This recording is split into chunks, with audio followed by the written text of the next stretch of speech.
Oh. My goal for the evening is to go over both the database section of Milestone 2 as well as the networking section of the requirements for Milestone 2, so that you have an overview of what's expected for both. Feel free to ask questions along the way. And it looks like someone else just joined. Welcome, Sean. And so my goal is to start with a networking diagram. We'll look at that first, and then we'll go into the database, and I'll walk you through what's expected on the database section. So on the networking side,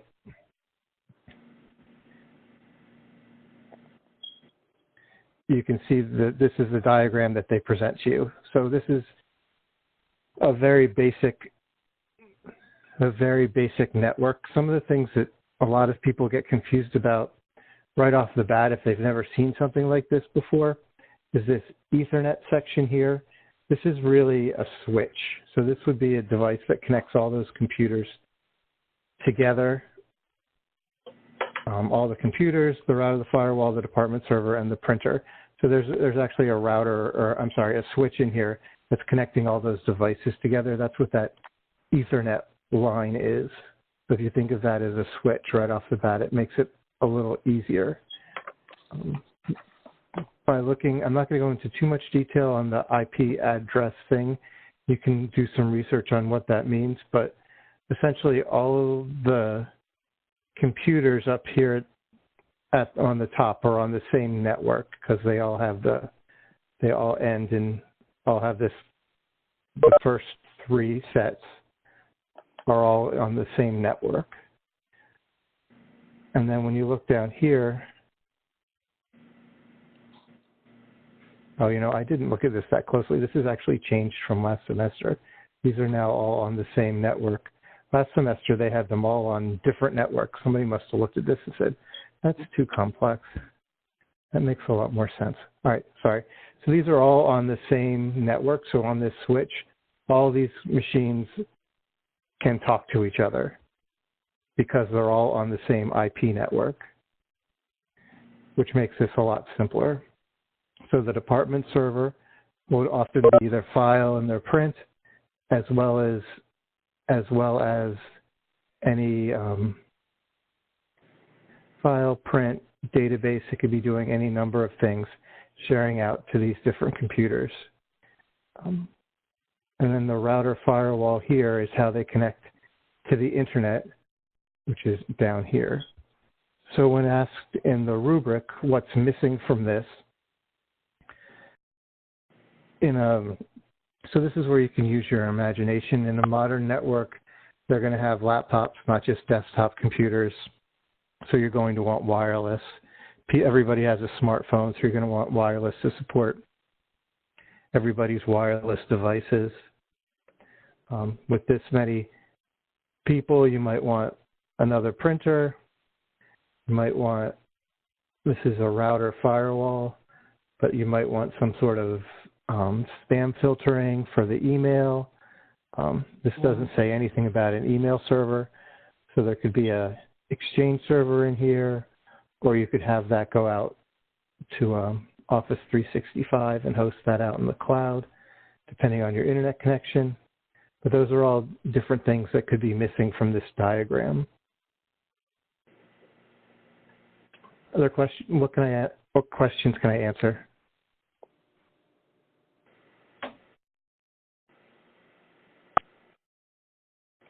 Would we just be like adding more connecting lines to that then? Yeah, when you don't even have to do that. You're just writing it, right? It's just in the paper. Right. On the database, you have to do some screenshots, but this one, describe the network configuration, so you can describe what you see.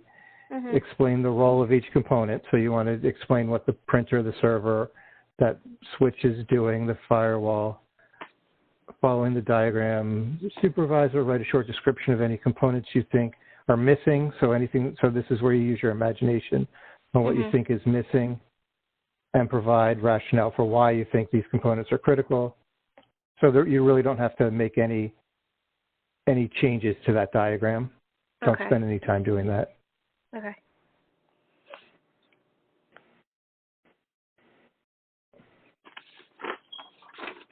Anyone else have a question?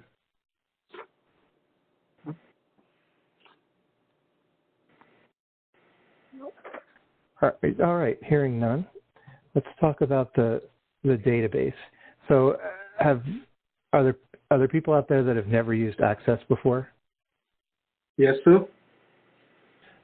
So what I suggest you do is very carefully follow along the directions to this and don't make it any harder than it has to. So I'm going to walk you through. So let me do this.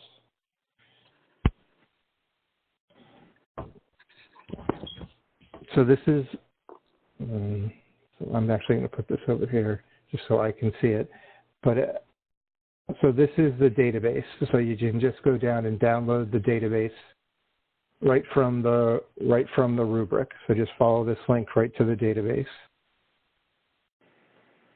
And then once you're in Access, I already renamed it and enabled it so I can make changes. You need to do all that first. Access prompts you to enable the database and then to save it. So I've done all that already. But then you can come down and look at what's in all of these are the tables over here on the left. No, excuse the dog. And you can come down and see the data that's in all of these. And it opens up each one of these tables along the top. In order to make changes to the database, like we're supposed to go into the upgrade information design. So this one. So you can see here that we have group 1, version 4, and version 5. You can right click and go into design view. And this is where, when it asks you to change it from text to date and time, which is number 2 in the rubric, this is where you do that. You click this here and you change it to date and time. So now if you open it and click yes to save, you can see that you now have the upgrade date and it'll format when you type it in here.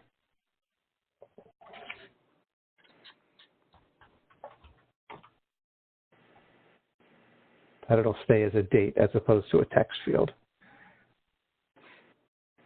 So what you want to do, and I'm not going to do all of it, but you want to go through here and based on which groups you assigned the date in milestone 1, follow that same pattern. So 2 days out, 5 days out, 8 days out, and 10 days out. And then type those dates of whatever they are in here in this column for each one of those people.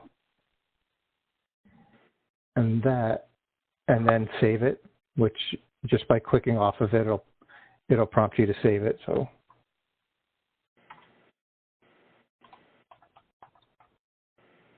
and then if you just click off, it's just automatically saving. And then once you have all of that done, and you should be taking screenshots along the way to show me the changes that you made. If you have troubles doing screenshots or you don't have a good screenshot program, you can use Green, oh, it's going to blank on me right now. GreenShot, which is an open source piece of software that you can use and download to take screenshots. So take screenshots along the way, and then you do this query here, and you can see how the different tables are linked together. You can add different tables here. You can play with that, and then once you run this, you'll see that it'll put in your date. So it'll put in that date that I put in there. Then you take a screenshot of that, describe what you did along the way, and that's all there is to it. It does. You don't have. Some people who've used Access before tend to make it a little more complex. and do reports and stuff. That's not required for this, as long as you describe along the way everything that you did along with screenshots. What can I answer for that one? I know I did that really fast.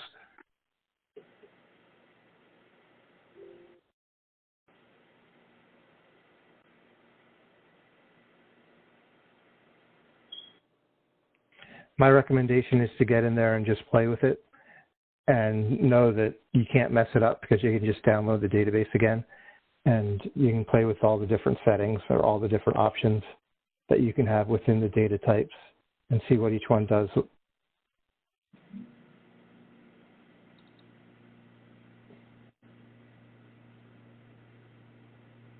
No, there was a question that just went by. No, you don't have to include milestone 1 in this one. At the very end on the final paper, they're going to be, all the milestones will be in one document. But for now, if you just did one document with both the database and the networking all in one document, that would be great.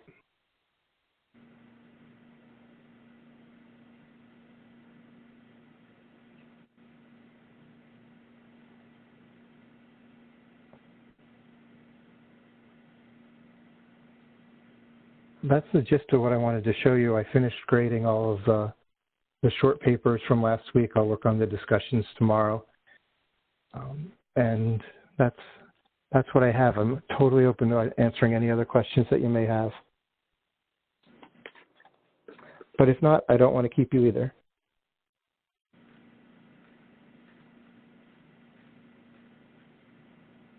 Yeah, I don't have any questions. I'll email you if anything. Yeah, when in doubt, just email me. I'll help. Thank you. No problem. All right. Well, that's all I wanted to show everyone. I'm pretty sure that it recorded. So I will